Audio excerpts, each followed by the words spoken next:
This is code.org. Let's see what we're up to. Use when blank touches blank with the blank jump to blank to simulate eating in your virtual world. Create an event that makes one of your food sprites jump to a random location when your pet touches it. Okay, so event, that's this thing. And then when your pet touches it. Oh, look, when, and that's not my pet, but I can change it to mine. When cow touches,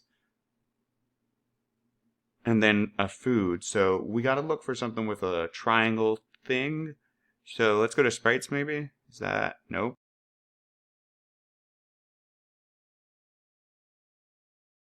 Oh, here it is. It's sprites. When cow touches, boom.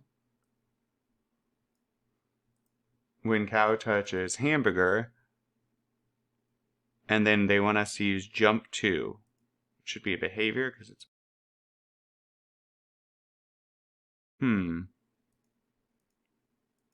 Oh, of course, it's an action. There we go. Jump to a random location. So when the cow touches the hamburger, what do we want? We want the hamburger to jump to a random location. All right, and then we want the other food too. So event again.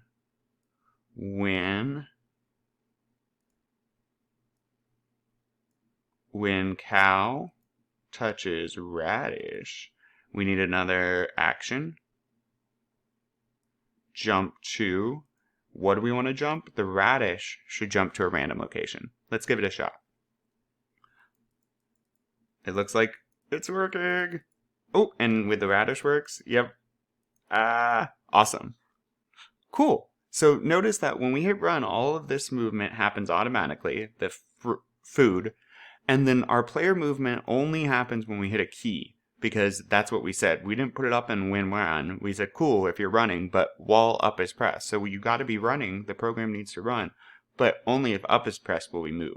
And then this stuff happens only when the cow touches the burger or the radish. Great, let's keep going.